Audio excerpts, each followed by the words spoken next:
Welcome to Muse Haus, a space for the inner world, a place for thoughtful conversations, honest reflection, and remembering who you are beneath the noise. I'm Tara. Pour a tea, grab a coffee, or maybe you're driving to work, walking the dog, folding washing, sitting in the car before you walk inside. However you've found your way here today, I'm so glad you did. Because today's conversation isn't really about other people. At first I thought it was.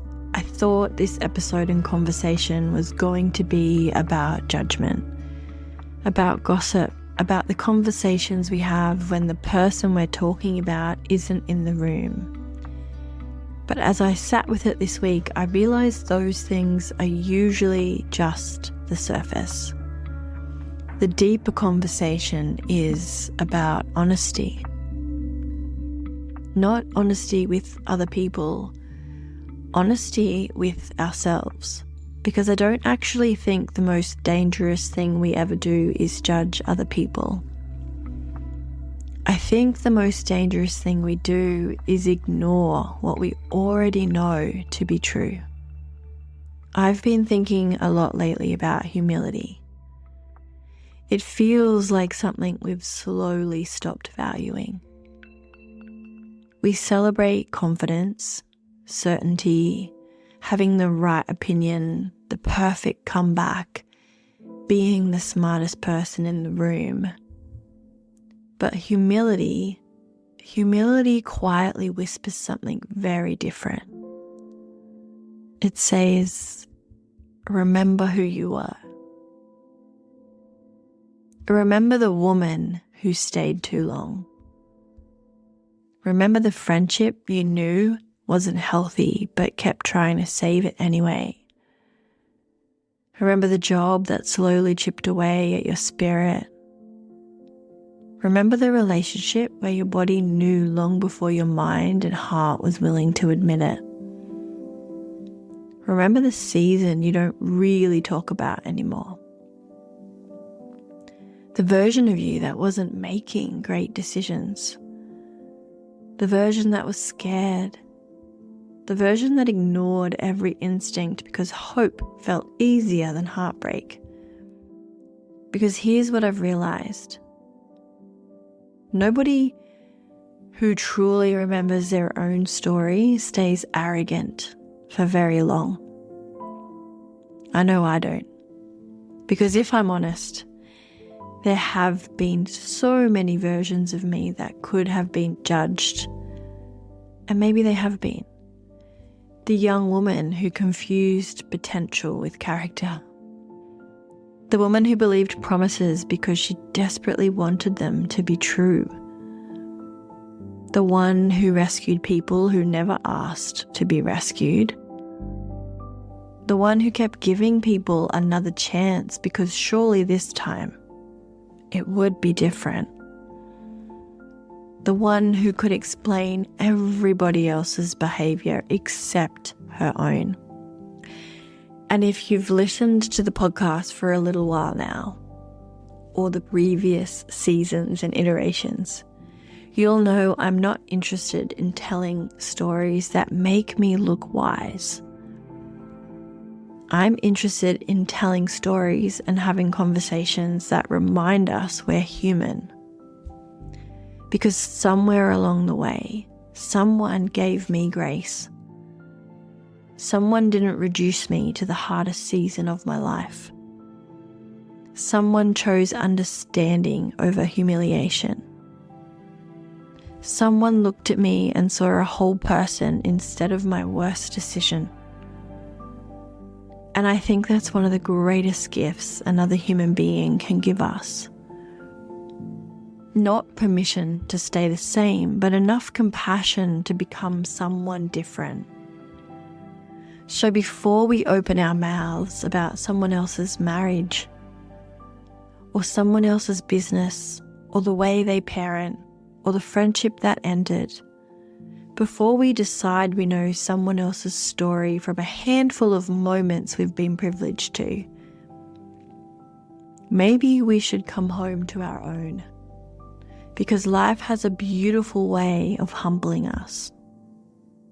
The older I get, the less interested I am in having opinions about other people's lives, and the more interested I am in asking myself one question: what truth have I been avoiding in my own? Because I don't believe wisdom is knowing everything about everybody else. I believe wisdom is having the courage to stop looking outward long enough to finally see yourself clearly and honestly admit we can never know everything. And strangely enough, that brings me back to a cartoon I haven't thought about in gosh knows how long. The Smurfs. I was obsessed with them before I even started school. But there's this one episode that found me again this week. I hadn't thought about it in decades, but somehow it remembered me. You know what I've noticed? And I'll get back to that episode, I promise. The older I get, the less certain I become about other people's lives, but about anything in general as concrete. When I was younger, I think I believed life was much more black and white. The black and white gave me some sort of control and certainty. Good people, bad people, right choices, wrong choices, success, failure.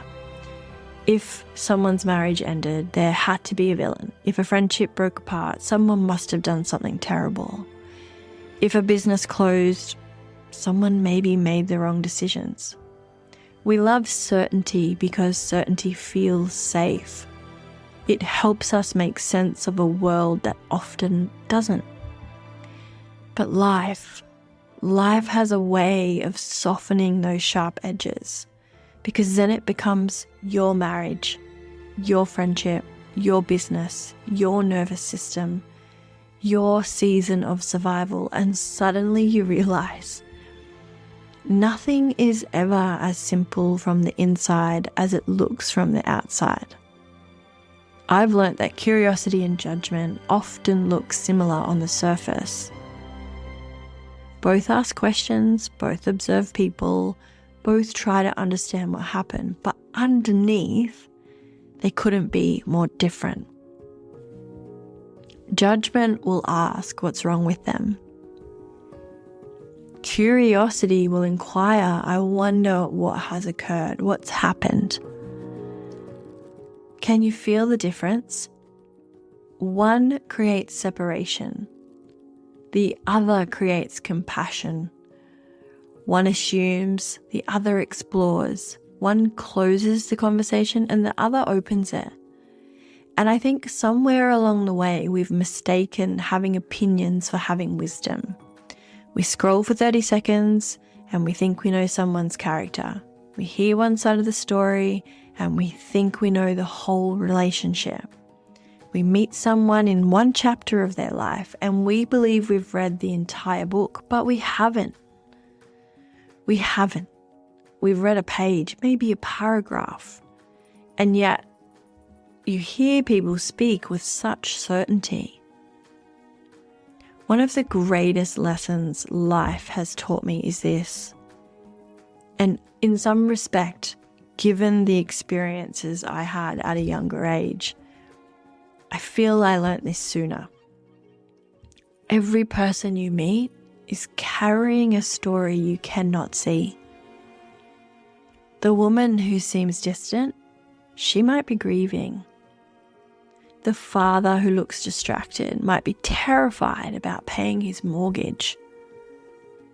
The teenager who seems angry might be trying to survive something she doesn't yet have words for. The friend who suddenly pulls away might be fighting a battle they don't know how to explain.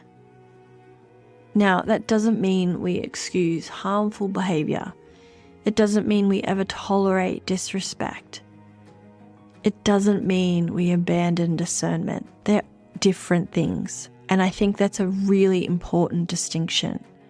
because compassion without discernment becomes self-abandonment. But discernment without compassion becomes judgment. We need both. Peter Crone often speaks about the stories we create, not just about ourselves, but about other people. How quickly our minds rush to fill in the blanks. She didn't reply. He didn't invite me. They left. The partnership ended. The friendship changed. And before we've gathered the facts, our mind has already written the ending, because the brain hates uncertainty. It would rather create a story than sit in not knowing. And here's what I've noticed about that within myself. The moments I become most certain about someone else's life are often the moments I need to become more curious about my own. Why did that trigger me? Why does their decision bother me so much? What part of my own story is asking to be seen here? Carl Jung wrote, "Everything that irritates us about others can lead us to understanding of ourselves." Not everything. Sometimes people simply make harmful choices. Sometimes people lie. Sometimes they manipulate. Sometimes they betray trust. That's absolutely real too. But often the intensity of our reaction says as much about us as it does about them. So I've started asking myself a different question. Not who are they, but who am I becoming by having this conversation or this interaction? Because some conversations leave us wiser, and some conversations simply leave us smaller. Some conversations build understanding, others just burn energy. And I've realized I don't want to spend my life becoming an expert on everybody else's story while remaining a stranger to my own. Because before we speak about another person's life, I think we owe ourselves one quiet moment of remembrance. Remember the woman you were. Remember the grace you received. Remember the chapters you hoped people would never reduce you to. Because nobody remembers their own story and stays arrogant very long. Let's get back to the Smurfs. There was something that came back to me this week. I think honestly, I haven't thought about the Smurfs in a good decade. But like I said, when I was younger, I was a little obsessed. And there was this one episode that I watched over and over and over again. And I honestly hadn't thought about it until this week. In the episode, Smurfette is tricked into wearing a pair of rose-coloured glasses. If you're a millennial, maybe you'll remember this. She puts on the glasses and everything changes. She starts seeing the world through them. Gargamel doesn't look dangerous anymore. He looks kind, safe, trustworthy. The warnings from the other Smurfs don't land because the glasses have changed what she sees. Not what is true, just what she's able to see. And when that memory came back to me this week, I laughed because I realized I've spent most of my life wearing those glasses.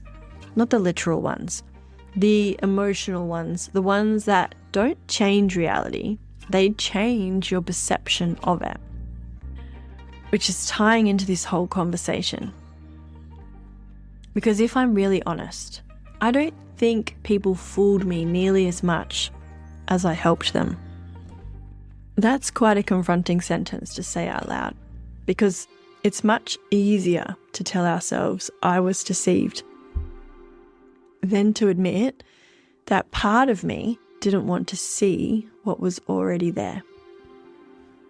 I wanted people to become who I believed they could be, not necessarily who they consistently showed me who they were. There's a difference.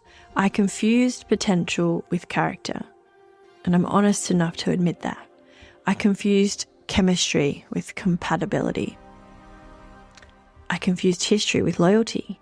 I confused words with consistency. I kept believing the next conversation would be different. The next promise would be kept. The next opportunity would change everything. The next apology would finally become new behavior.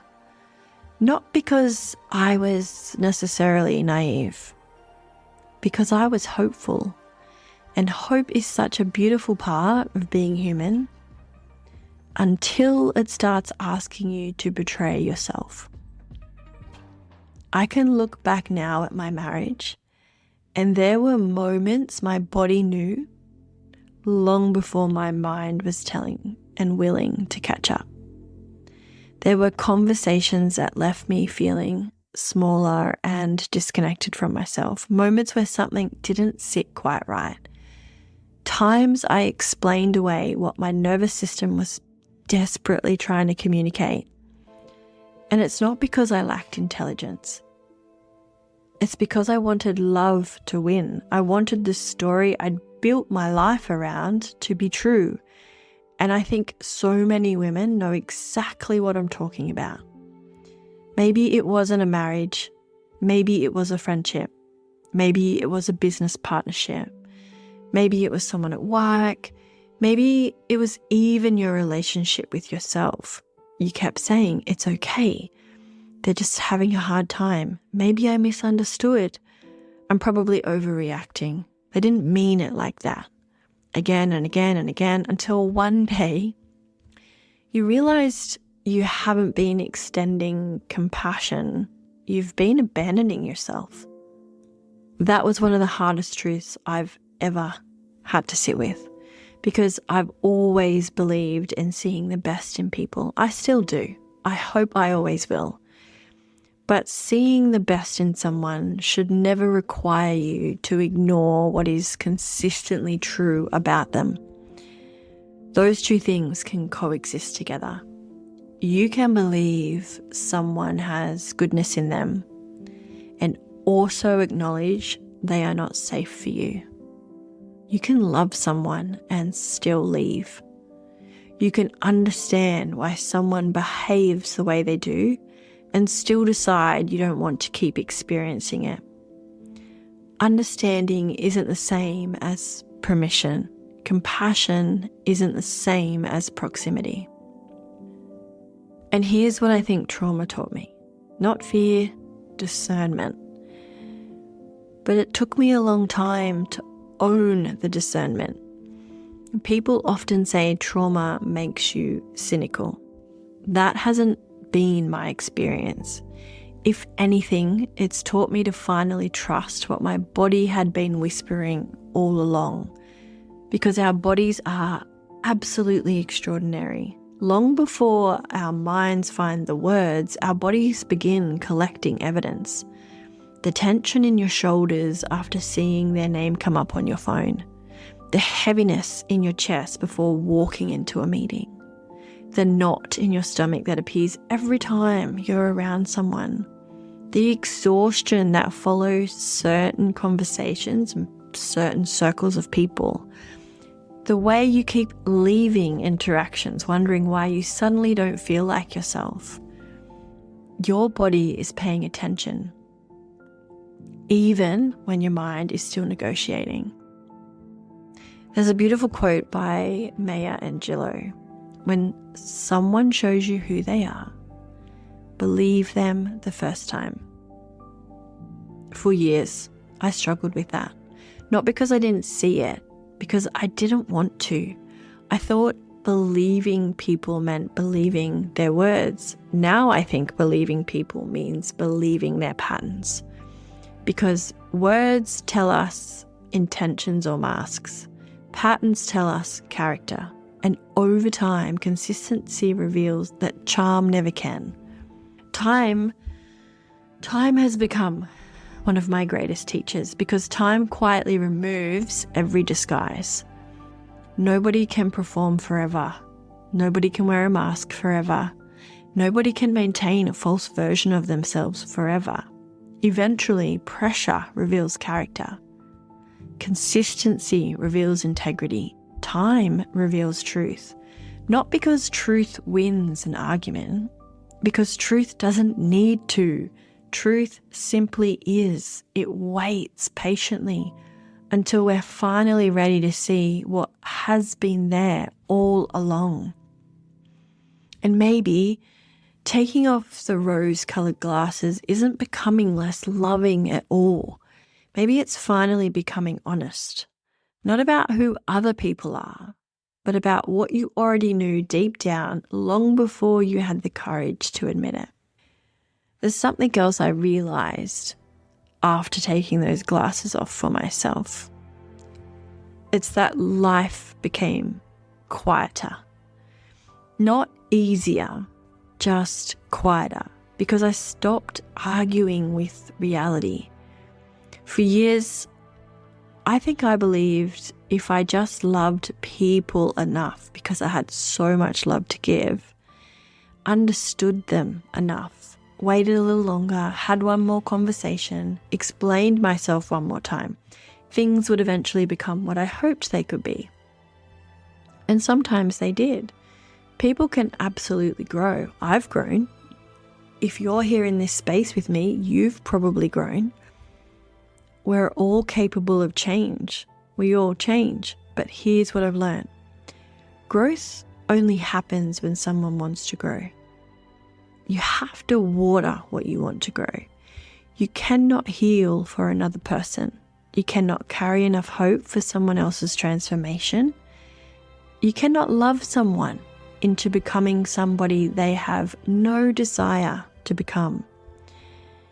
And the moment I accepted that, I found a freedom I didn't even know existed. I used to think acceptance meant giving up. Now I know acceptance is one of the greatest forms of peace. Acceptance simply says, this is who they are today. Not who they could become, not who they were 5 years ago, not who they promise they'll be next month, who they are today. And from that place, you get to choose. One of the most loving things I've learned to do is believe patterns, not isolated moments, patterns, because we all have bad days, myself included. We all say things we regret. We all short fall. That's being human. But patterns tell a story, not because somebody told you, because consistency always does. And that's true for all of us. Our children aren't listening to our words as much as they're watching our patterns. Our friends experience our patterns, our partners experience our patterns, the people we lead experience our patterns. We don't become known for what we intended. We become known for what we repeatedly do. And there's a sentence I've carried with me for quite some time. Truth never needs to be forced. It just is. I think for a long time I believed I had to prove the truth, explain the truth, convince people of the truth, defend myself, defend my experiences, make sure everybody understood what really happened. And you know what I've discovered? Time is far better at revealing truth than I ever could be. Time exposes intention.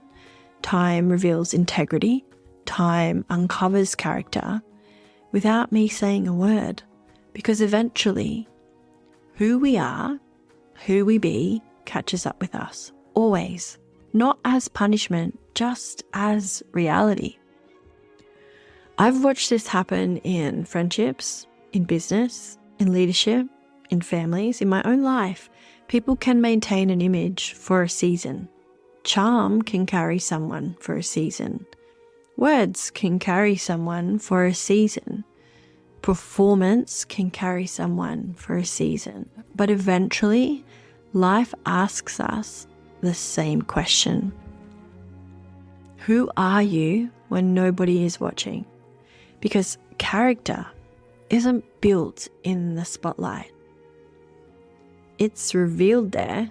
It's built quietly in ordinary Tuesdays, in how you speak about people who aren't in the room, in whether your private life resembles your public one, in whether your actions eventually meet your words.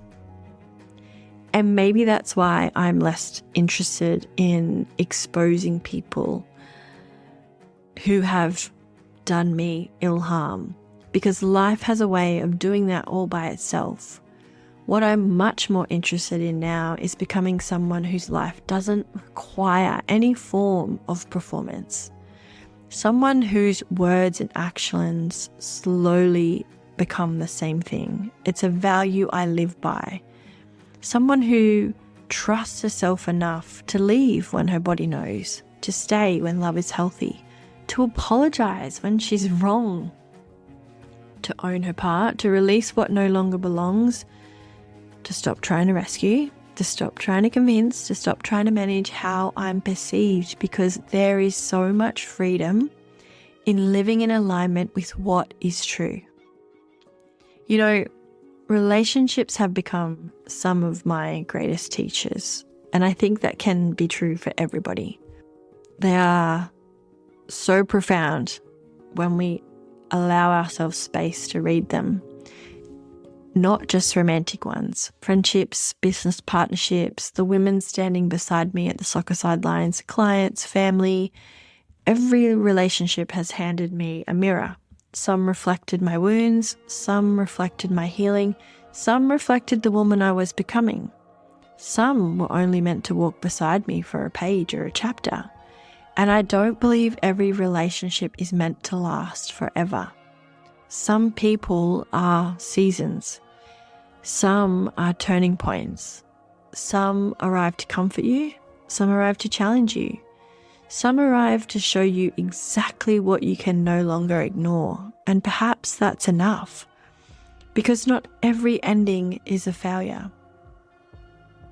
Sometimes it's simply graduation. So these days, when someone leaves or changes or disappoints me, I try not to ask, why did this happen to me? Instead, I like to ask, what did this relationship come to teach me? Because every person becomes a chapter. Some are beautiful, some are brutal and painful, some completely change the direction of your life, but every single one leaves you with an invitation to become more honest, more discerning, more compassionate, and more yourself. Maybe that's what taking the rose-colored glasses off really gives us. Not suspicion, not cynicism, not walls, clarity, the kind that allows you to love people deeply without abandoning yourself. To offer grace without ignoring patterns. To remain open-hearted while standing firmly in truth. And I don't know about you, but after 41 years, that feels like a much more beautiful way to live. And maybe that's what growing up really is. Not becoming harder, not becoming cynical, not learning to expect the worst from people, but learning to trust yourself enough to stop arguing with what is true and in front of you.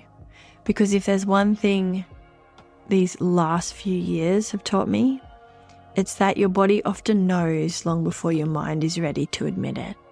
It notices what your heart wants to explain away.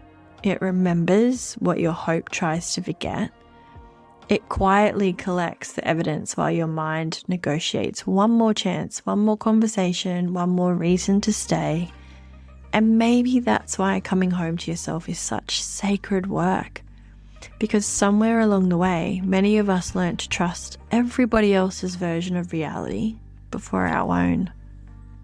We learnt to question our intuition, to minimize what we felt, to explain away discomfort, to silence the quiet whisper inside us because we didn't want to seem difficult or dramatic or selfish. But there comes a moment, and I think every woman reaches it eventually, where the cost of not listening becomes greater than the fear of finally listening. I used to feel discernment meant becoming more suspicious. Now I truly understand it means becoming more honest. Honest about what I see, honest about what I feel, honest about what is consistently true, not the version I wish was true, not the version someone promised me one day would exist, but what actually is, right here today, Because reality is never the enemy. Fighting reality is. And you know, there's a sentence that's been sitting with me all week. After I reflected on my beloved Smurfs and Smurfette and her rose-coloured glasses, I came to this. You don't stop wearing rose-coloured glasses because you stop believing in people. You stop wearing them because you finally start believing yourself. I think that's one of the greatest acts of self-love there is. Not closing your heart, not building walls, not becoming guarded, simply believing what your own life has been trying to teach you. Believing your body, believing the patterns, believing your peace, believing your intuition, believing your worth, believing that love should never require you to disappear. So perhaps this week, before you speak about someone else's life, before you decide you know their story, before judgment quietly finds its way into another conversation, come home to your own. Remember the woman you've been. Remember the grace you've been given. Remember the mistakes you hope no one reduces you to. Remember the people who saw your heart instead of your hardest season.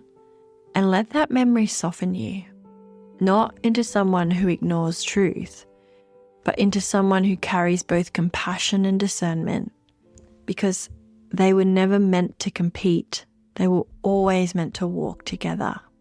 Maybe wisdom isn't having the right opinion about everyone else. Rather, wisdom is becoming deeply honest about yourself. And perhaps that's where true freedom begins. Thank you so much for spending this time with me. Every week I sit down with a microphone, but I never really imagine I'm speaking into one. I imagine we're sitting across from each other, a cup of tea or coffee, the noise of the world just outside the window. And for a little while, we get to have the kinds of conversations that I think we're all quietly craving. The ones that don't ask us to become someone else, but the ones that simply help us remember who we've always been. If today's conversation found something in you, don't rush to fix it. Just notice it. Sit with it. Maybe ask yourself, where in my life am I still wearing rose-coloured glasses? And perhaps an even gentler question is, what would change if I trusted myself just a little more? Because I have a feeling you already know far more than you're giving yourself credit for. Until next time, be gentle with your heart, be honest with your life, and remember the truth has never been trying to hurt you. It's always been trying to bring you home. This is Muse Haus, and I'll meet you here again next week.